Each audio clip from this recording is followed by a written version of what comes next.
Hi, folks. Chris Voss here from the ChrisVossShow.com, the ChrisVossShow.com. Hey, we're coming here with another podcast. We certainly appreciate you folks tuning in. We certainly appreciate all of our wonderful audience. We've been seeing the numbers on the podcast quadruplicate. So please keep sharing, friends, neighbors, relatives, dogs, cats, all your friends. Tell them about the Chris Voss Show and how they should subscribe to it on iTunes, Google Play. They can go to youtube.com/Chris Voss, hit that bell notification. You can go to patreon.com/Chris Voss to support the show. Again, our private Facebook groups.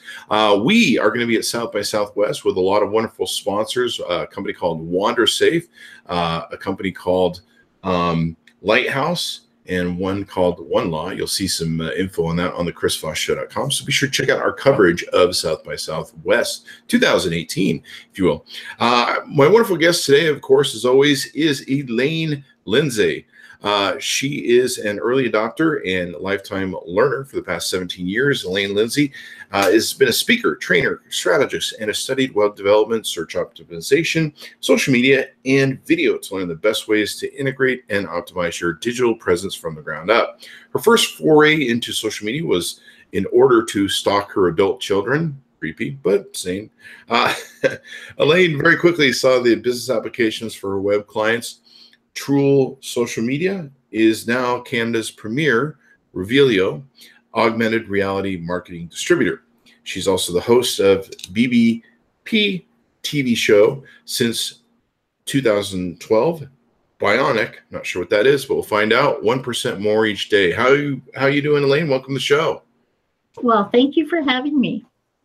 Yes, and give us your plugs, Elaine, real quick so people can look at them and as we go through the show. Okay, the website is TROOLsocial.com. That's TROOL, not troll. Okay, I wasn't sure how to pronounce that. TROOL or troll. Yeah, it's an acronym. That's your company that you have? Yes, it is. Awesome sauce. So tell us about you and what you're doing. There was a few things I named here, Bionic and 1% more each day. I'm not sure if that was a brand name that you were referring to or. No, Bionic. I actually am Bionic.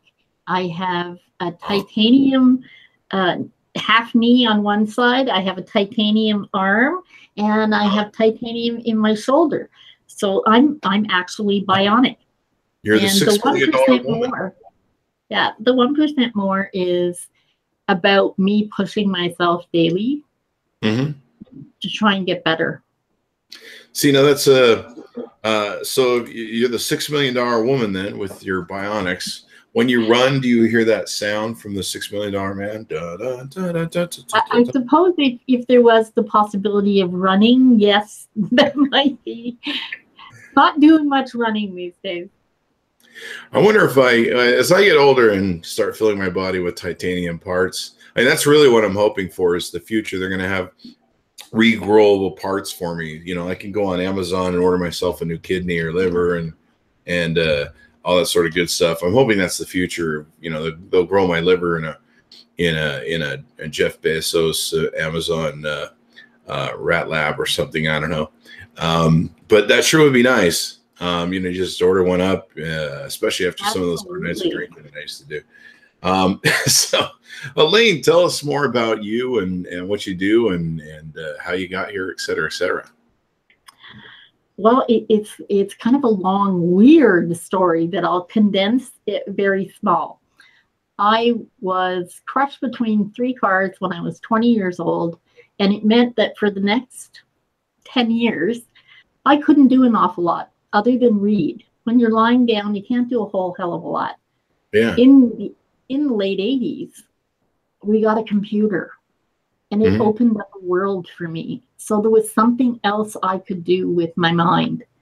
There wasn't a lot I could do with most of the body at that point, but it became a real passion for me because I tend to see things big picture. So as I got into a bit of web design and web development, and I immediately thought, well, this is lovely, but the most beautiful website in the world is useless if people can't find it. And, that was back in, I think I made my first website in 99. And that led me to search optimization. And I realized that in order to do it and do it well, everything needed to be integrated. But nobody was talking about that. When Google brought Google Plus, well, all of a sudden, the lights went off for me. The biggest search engine in the world has gotten into social yet again. There's a reason for that. And I mean, there was definitely a big, powerful fight back in those days over who's going to be dominant in social. Facebook, Google Plus, Twitter, and there was a whole mess of quote unquote Facebook killers that people were trying to beat out, and, win the game, if you will. And well, for me, what I saw was Google as a search engine making a foray into social meant social was going to matter to search. And so I told my clients we had to make sure that everything they did was congruent, everything matched everywhere you put it. If you had one social media or 22, they all had to have the same information, because the bots are really smart, but they don't understand inference. You and I know that, certain things, we may use a different word for something. Well, the bots didn't know that until they became semantic, and it got a little bit easier and a little better for them to be able to figure stuff out. I understood that all of these things had to go together to make your digital presence work well so that people could find you. Immensely so. It's interesting how the game has evolved over the years. And of course, it seems to always keep evolving, especially the SEO trade, where you just never know how things are going to, what Google's going to do next. I know a lot of people were crying when they released Panda and all the different updates and stuff. And it has an effect. One thing that's interesting too is I just saw a company called Little Things, I think, and they claim that they are going out of business because of the new latest algorithm from Facebook and how it killed the traffic and search for them. So it's interesting, and it's interesting how volatile sometimes these companies can be put to as they're trying to play the game of social media and stuff, and they're dealing with all this. But, let's face it, Chris. If you put all your eggs in one basket, you're really limiting yourself. So any of these companies, I've heard it a lot from companies who said, but we were doing so well with our Facebook advertising, and now we have no organic reach. I tend to look at things a little more simplistically. I don't think Panda or anything else has really affected us much, because we've always done things the way Google wanted us to do them. It's about relevance. It's about quality.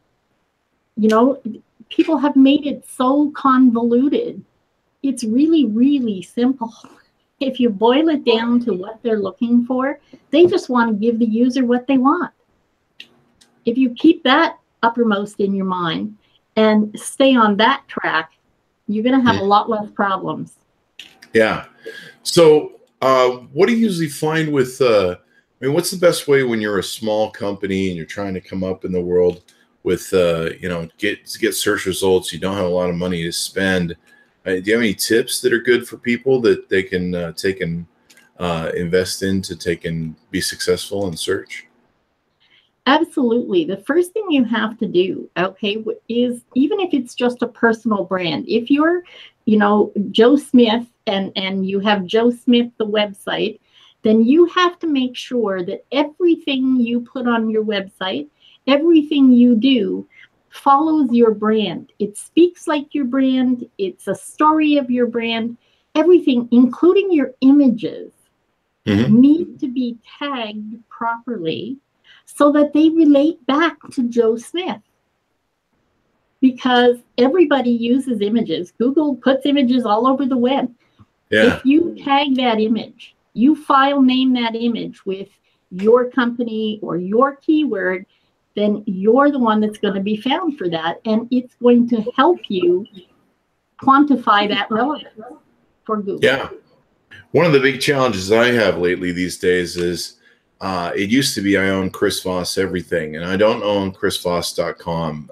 Like years and years ago, some Oxford professor in Europe took and got a hold of the name, and so I've been unable to get it from him. And England's a little too far for me to go to. I'm just kidding. Yeah. But I've asked for it, and he keeps claiming he's going to do something with it. And for decades, he's just had this awful front page 2000 sort of website. Ooh. But recently, over the last few years, another person named Chris Voss has come on the scene, who's an ex-FBI negotiator. Yeah. And he's been killing me lately. I just delayed and screwed around at getting my wiki page done and never got it done. And he beat me to it. For a long time, he started using his name, and then he quit using it once he saw that I was, I had control of just every new domain I signed up for. And he was sticking with Christopher Voss when he'd do his appearances on TV and stuff. But then he came out with, he got the WikiLeaks thing, or the Wikipedia thing. Did I say WikiLeaks? That's on my mind too, as well, with this Podesta stuff. But he's been just wrecking me with the stuff on this. Yeah. And I don't know how to compete with him now, because he's got a book and a wiki page. And so I'm at this point where I'm like, do I just do a wiki page under Chris Voss and just freaking fight him for it? Or do I take and do I need to switch to using my middle initial now that he's beat me to the wiki page? What do you think? Well, in my estimation, if people know you as Chris Voss, everybody knows you as Chris Voss. Yeah, and I have Chris Voss like on just about every platform there is. Yeah. Yeah. I would go after that, quite honestly, and fight it out, because you have a niche. Okay, your podcast, what you do, what you talk about, okay, your unboxings, all of that is part of you. Has nothing to do with the FBI. Okay, so as long as you keep your keyword phrasing within your area of relevance, and you saturate the market, which I think you're doing quite well, then I'm trying. Pass him fairly easily. I'm trying, but he has a book, and he's doing a lot of speaking, and the SEO on the book. And why don't you have a book? Because I'm a lazy, stupid idiot. No, you're not stupid. Never. I've been trying to publish a book since 2011. I'm always too busy with whatever projects I am. It's one of those things that I've just always been kicking myself to do. But I don't know, if I came out with a book, do you think I should? One of the deliberations is I'm drafting a book right now, and we're debating whether or not I should say my name is Chris Voss and just confuse the hell out of everybody, or whether I should put my initial in it. What do you think? Well, I wouldn't put the initial, and here's why. I've had a client for forever. Her name is Patricia Wall. She has now retired. Her page is more than 2 years old, and it still shows up in search.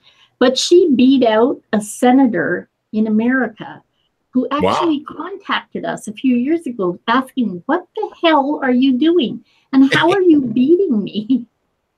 And it's simply by being relevant within her scope of what she does. Huh.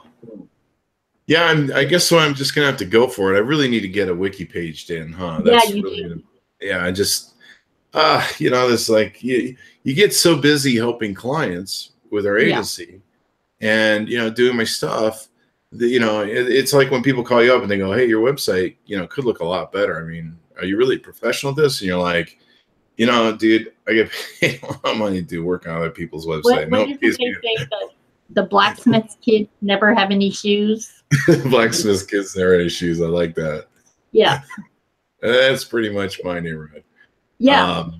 Seriously, I'd love to spend more time on my stuff, and I could spend hours and days making it the most perfect, beautiful thing. But I got clients that want to do it, and last time I checked, they paid me better than I pay me. So yeah. And it's funny that you say that, because the first I don't know, 7 years, my clients kept saying, why don't you get a website? It's like, I don't have time for a website. Yeah.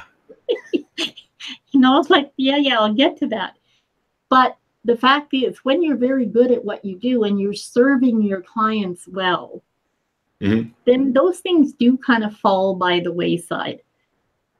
We serve people well, although unfortunately, one of the issues I've been having lately is that the other Chris Voss, people have started to mistake me for him. And he really did an idiot thing what he did, because for a long time he was doing Christian Voss, or I think it's Christopher Voss is his natural name. Yeah. And that was fine for a while, because I was like, okay, well, you got your little space on Google search and I got my little space. And then he come out of the book, Chris Voss, got the Wiki Chris Voss. And now we have a real big identity problem. What he doesn't realize is by him doing a book, he's actually brought me a lot of followers and people discovering me on social media that think I'm him. And I get this all the time now where they're like, hey man, I read your book, I followed you, that book's awesome. And I'm like, that's not me, but I'm really cool otherwise. You might like my content. Well, see, in a way, it's helping you. So he definitely is. I don't think he realizes that, maybe he beats me in search, but I mean, people just follow me endlessly. They send me notes, and I'm just waiting till somebody sends me a speaking gig, and I have to be real clear. I mean, are you looking for me or the other? Yeah. Do you want me or the FBI? Yeah. The FBI guy. Other than that, yeah. Other than that, I think it's important for you. Yeah, and it doesn't help he can get on TV. Like, he's always on CNN, and he's some sort of terrorist thing. He's an ex-FBI agent, and I'm sure he's a nice guy, but he's not helping either one of us out, because everyone thinks I'm him. They all follow me because I have Chris Voss on everything. Every social media account, I own the Chris Voss moniker, especially on the major ones like Twitter and stuff. Yeah. And so everybody that he's writing books or going and speaking to gigs at, they're going, hey, let's go follow Chris Voss on social media. They follow me. He's just shooting himself in his head. And I don't know what to do, whether I should write to him and say, hey, man, we got to come up with some sort of agreement. You want to know something? That's probably a good idea. Because if he used something else before, and he's probably by now realizing that it is causing issues. You have been in the space a great deal longer than he has. You've been doing this. It's just his TV and speaking and his book are just overriding me on Google. I mean, he just did a deal with Google to do some stuff with Google, and now that's, Yeah, that would be a bit of a problem, but it's not within your area of expertise. Yeah. So it's just a matter of upping your visibility in your area of expertise and making sure that, the Chris Voss Show needs to be hammered home. Yeah. Because you've been doing the Chris Voss Show forever. Plus, I own all the other domains of the Chris Voss. I own the .net, the .info. I mean, you name it, I own it. Same thing with the Chris Voss Show. I own it all. So I own all that stuff. I suppose maybe he'll convince me that I should talk to him and maybe see if we can work out a detente. I think sometimes it's better to approach it head on. Yeah. And give it that opportunity. Well, you have the only problem is he's got a book and it's got Chris Voss stamped on it, so I don't know how much he's going to be excited about it. If we look it up right now, how many other Chris Vosses do you think have written books? I think he might be one of the only ones, or at least one that's written a major one that's getting major circulation and chatter.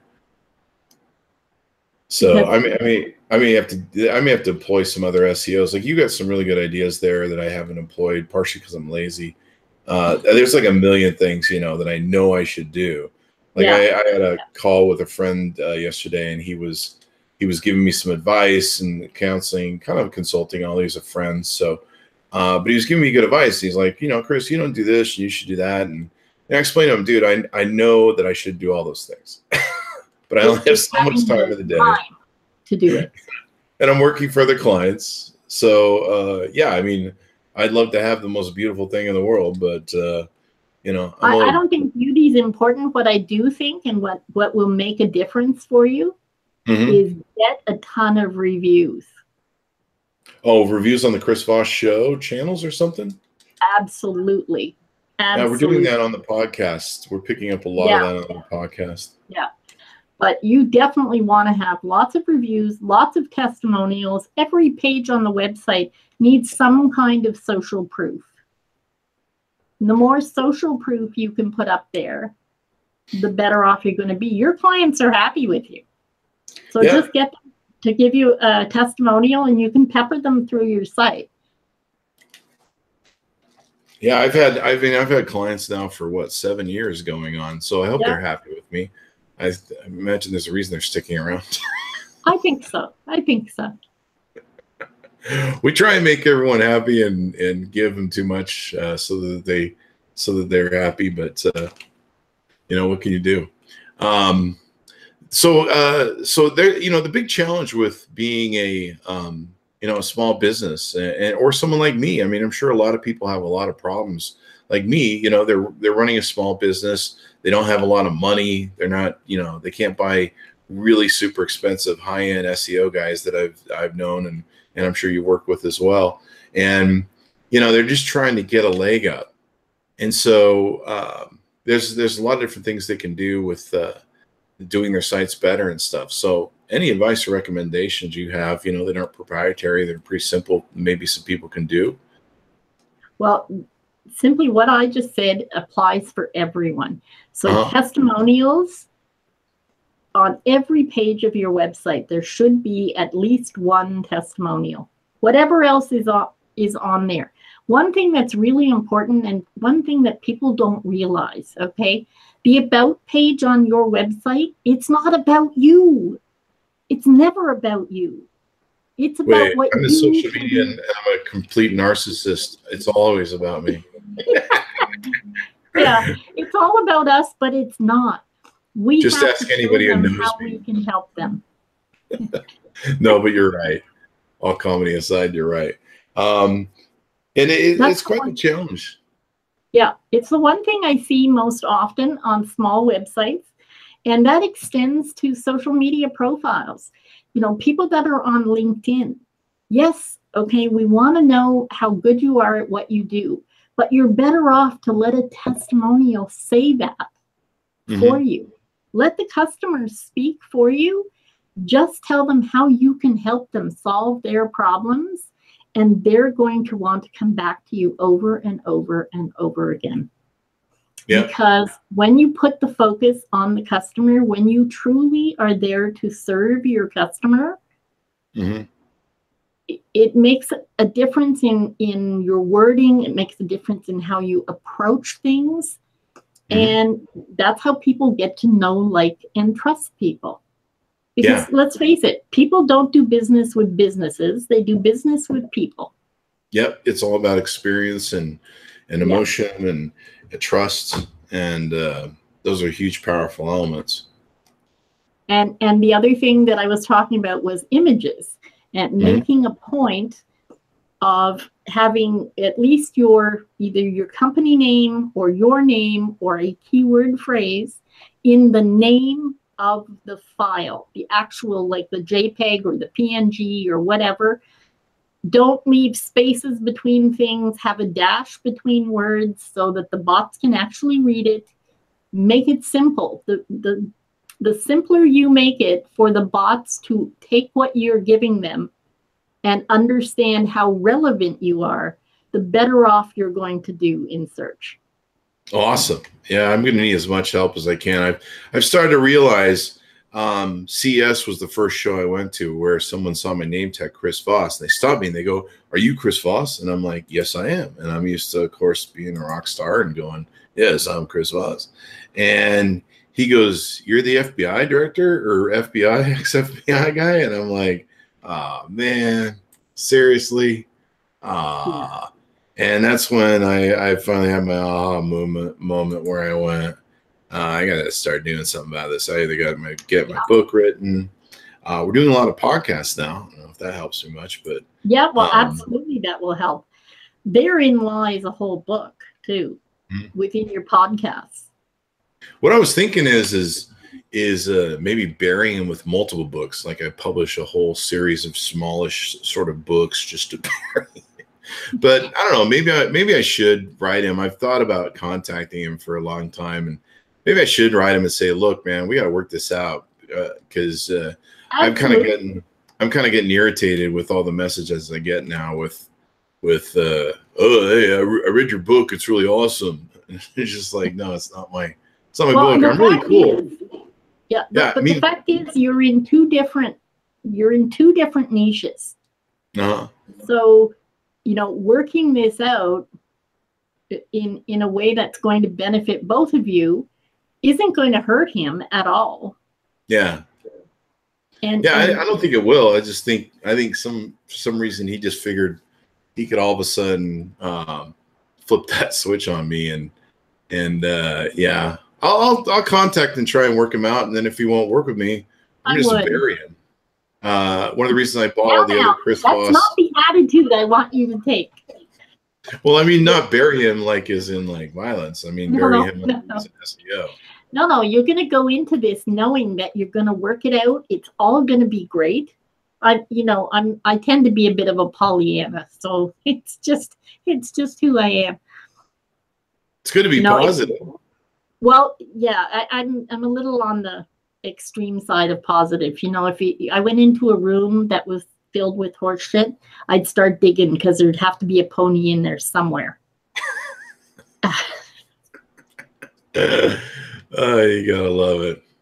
Well, I realized just recently this last year that he's really beating me with all the different things he needs to do, and originally we had this detente where he tried using Chris Voss, and then he realized I had it, and he was using a variation of Chris, which is probably his real name. I thought about you putting my middle initial in a book or future publications to offset me so we don't get confused. But the biggest problem is I have Chris Voss everywhere. I don't want to have to buy Chris N. Voss. And and you've had it for a very long time. Yeah, I've had him since 2008. So so maybe I'll reach out to him and see what he says. I have to be careful. He has FBI contacts. I could, disappear and end up in a gulag prison and CIA prison. We'll have this conversation to look back on. So if we have to come searching for you, it's okay. In fact, the reason we're talking about this, Elaine, is so that I can have witnesses that.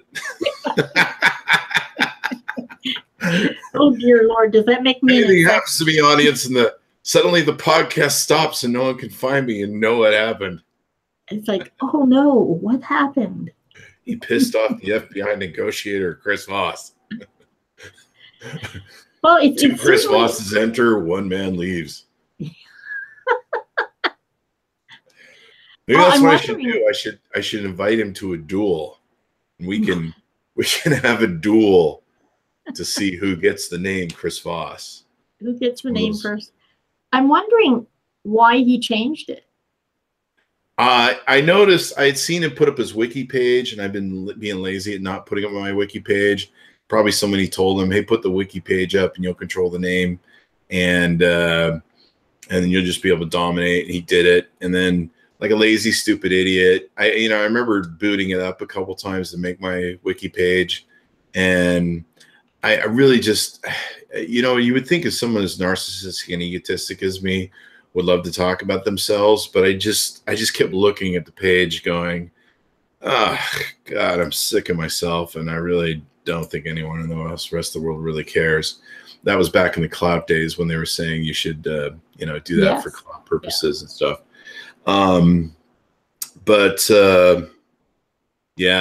It's crazy stuff. Have you stopped using clout? No, I still use it. Still have an account on there. It's kind of funny. I seem to go in and, about every 60 days, I think LinkedIn has it now where they automatically disconnect and you have to reauthorize. And a couple of the things like Facebook, I think has a timely deauthorization, and you don't ever get a notification from Clout that, you know, this account's deactivated itself. You got to go and reconnect it. And so it's kind of irritating because you're like, it doesn't seem to affect my score though much. So I don't know if they've just got that thing on robot automation mode where it just doesn't really care. And the company that bought out Clout is just using it for other purposes of some type, or data collection or identity. But yeah, I still use Clout. You know, one of the downsides I've always had with Clout is Clout doesn't really measure my full true power of my Death Star, the Chris Voss Show Death Star. Like it doesn't, you know, it doesn't of course track my podcast information. It doesn't, you know, I have 7 Twitter accounts. I have more than that, but I have 7 really good sized Twitter accounts. It doesn't track my other 6 Twitter accounts. I have a, you know, I'm almost a 30,000 limit on LinkedIn of friends. I think I've got like 50 more to go or something. And then on LinkedIn, I have a huge 126,000 LinkedIn group that grows at about 2,000 people a month. And 4 times a month, I have the ability to direct email them at their email addresses. Wow. Whatever I want. And that's a lot of freaking power, especially since they're the C Corp class. And Clout doesn't measure any of that. In fact, a lot of people just don't know about it until I have to explain it to them. And so people like Clout or other different monitors or scores, they really miss a lot of my superpower when it comes down to it. Yeah. So it's always a challenge to keep up on everything. And I don't know. I see it as it's just going to get more costly and harder and more expensive for companies to compete and SEO and all that good stuff. Well, it is, but for small companies, if you start right at the foundation, okay, so right from the very first thing you do, and I always say start the beginning and finish, and that way you're always doing it the same way over and over and over. Your name, your address, your phone number, all of those things have to be congruent on your website, on your blog, on all your social media. When you start doing those little things, they seem very small, but it's actually kind of huge in how that changes things for a website, because it's a weird, I don't know, it's a weird way that the Google bots look at everything on your site. And it's almost like a little scorecard. You know, when everything lines up, when everything checks off, then you are going to get more visibility just by virtue of the fact that everything lines up properly. There's a lot more you have to do with, you know, on-page and off-page SEO, but it's hard for little companies. So if you just start with the small things and the testimonials and making the website about your customer, make sure that it's about them. It speaks to them. It talks to what their issues are, or the benefits that you can provide them. That's exactly what Google's looking for. Answering questions, having an FAQ page on your website, answering the questions that customers ask you is one of the single best ways you can help yourself in search, because now that search is semantic, questions can be asked of search. So why not take the bull by the horns, put up an FAQ page, ask all those questions, give good answers, and that's going to help you move on up in search as well. Well, you've got a lot of great tips on search. See, I'm noticing here, this is what he was doing. He got the wiki page, Christopher Voss. It sounds like what I need to do is do the Wikipedia Chris Voss, because he was using Christopher Voss, and once he launched his book, he put under Chris Voss. So I think what I'm going to do is I'm going to call him today. I just looked up his number and see if, and I'm just going to learn him. I mean, he's really doing a disfavor to himself. Everyone's following me speaking stuff. I mean, he's shooting himself right in the foot. And you know, they're not going and subscribing to him wherever he is on the internet.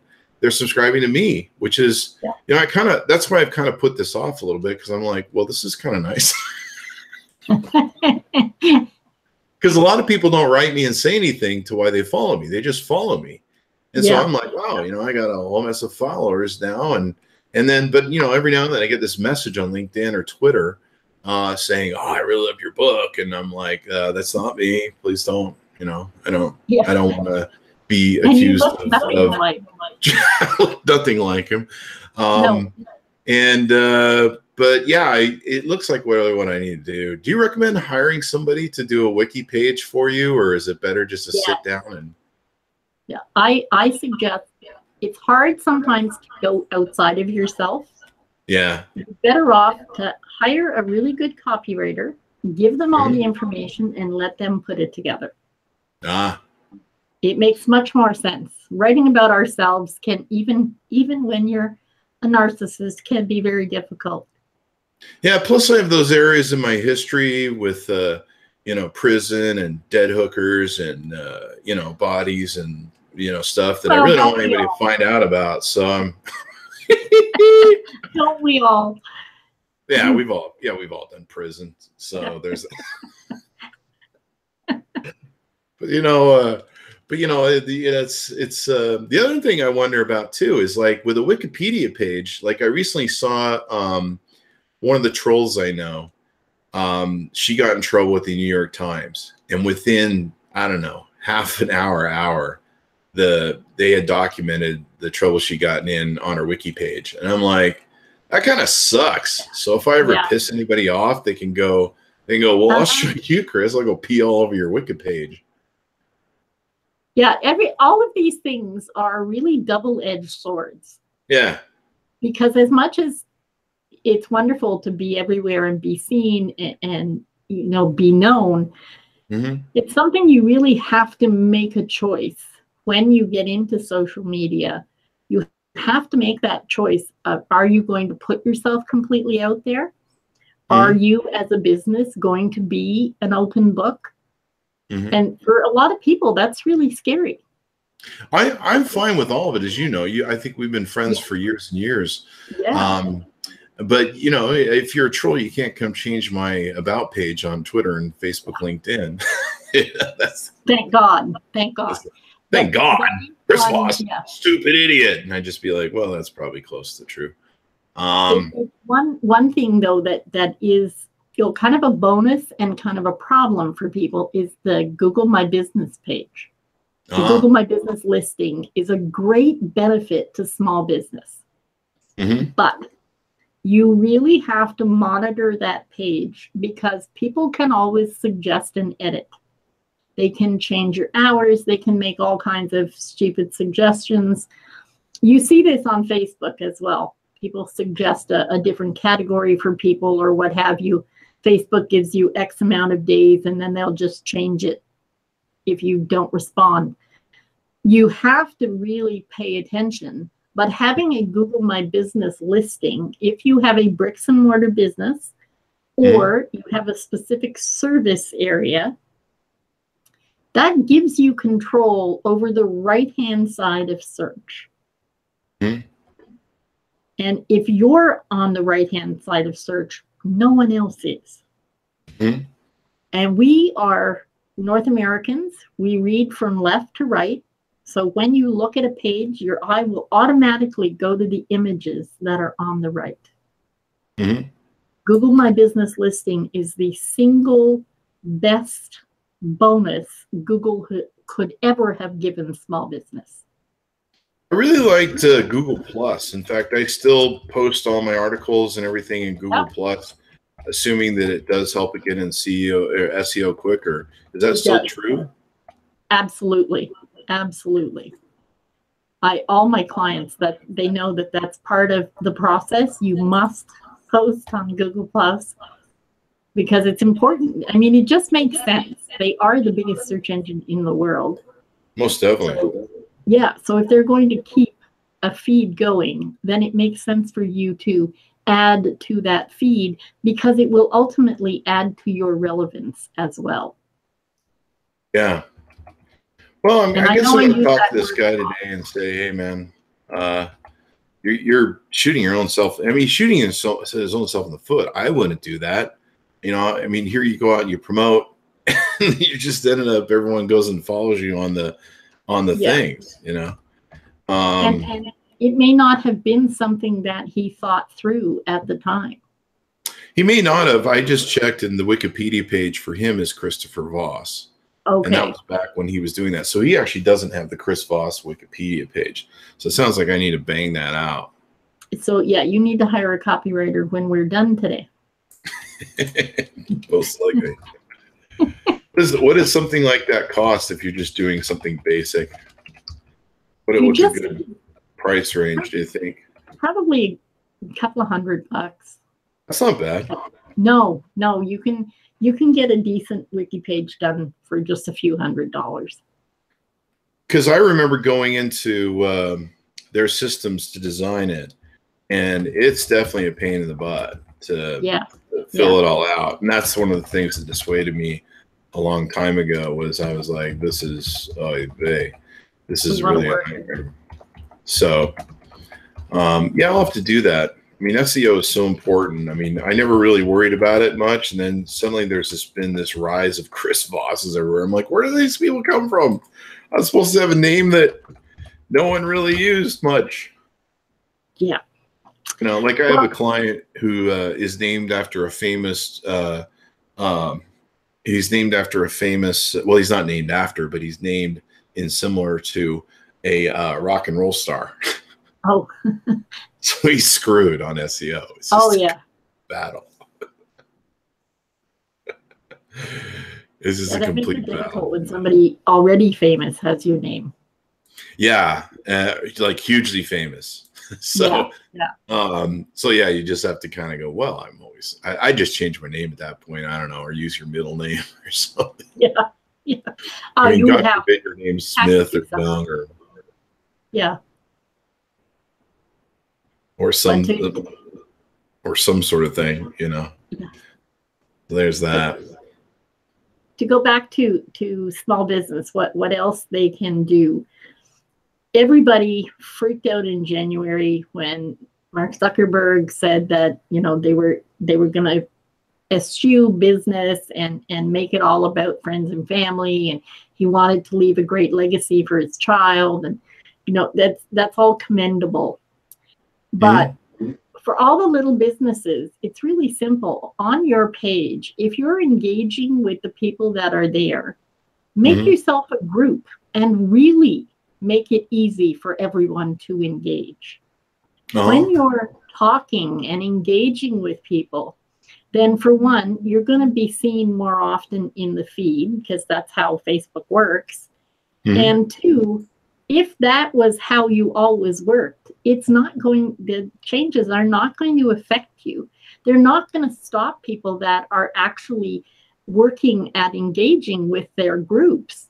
They're not going to get in the way of that. They want things to continue so that they can continue getting advertising money from people. So the only thing they're going after is the really salesy, businessy, you know, not really engaging with their people. They're just buying followers and then putting out info and not really doing a lot with it.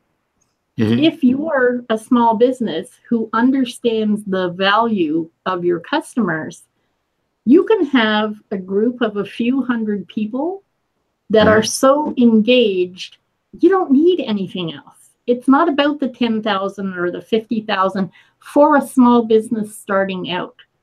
It's about making sure that you are interacting over and over and over. It's not that first like, it's not that first share. It's making sure that the information that you're putting out is making sense, it's adding value, it's serving the customer. And to me, it's not rocket science, you know, it just, to me, it's just sensible. Yeah. And a lot of people don't know how to do all these small little tips. And there's so many different techniques that you have to do. You were talking about how you want to take and make, is it every photo on your website? You want to put the name that you're trying to SEO on each of those images in the name? In the file name, either your name or the business name or a keyword phrase. And the reason for that is not just about SEO. It's about tying that picture to your website. Because guess what's coming down the road? AI is getting so good. The Google bots are going to be able to know if you're using a Shutterstock photo that 50 million other people have used, and that's going to lower your relevance. Hmm. Okay. Shutterstock's actually interfering with you in that way if you pay them for their images.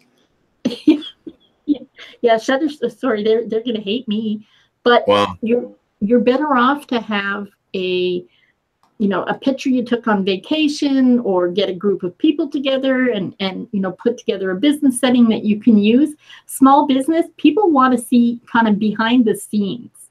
You want to take pictures of your employees. Take pictures, at a baseball park, or take pictures with the people that are around you, even sometimes with your customers. We all love the sound of our own name. Andrew Carnegie said it best, the sweetest sound to any man is the sound of his own name. And it's so true. It's so true. So taking that one step further and just making a point of making everything you put out there relevant and quality to who you are and what you do is going to tie it all together. So it's not just that optimization, but down the road, when the 5th or 12th company has taken that photo from Google Photos, and most people don't know to change the file name. That's why you have all these DCIM 1101 out of a camera, because people don't realize you can rename your photos. I can't tell you how many times I go to in the background of a website, and the first thing I see is all the pictures are numbered because they came from a camera or they came from Shutterstock or wherever. Take that extra 2 minutes and rename a file. Even if you buy the picture, take the extra 2 minutes and rename it so that it's yours. You paid for it. Yeah. Make it yours, in essence. Make it yours. Exactly. Mm-hmm. Because if you go check TROOL social media on Google Images, there are a gazillion images, and there's a bunch of them aren't even ours.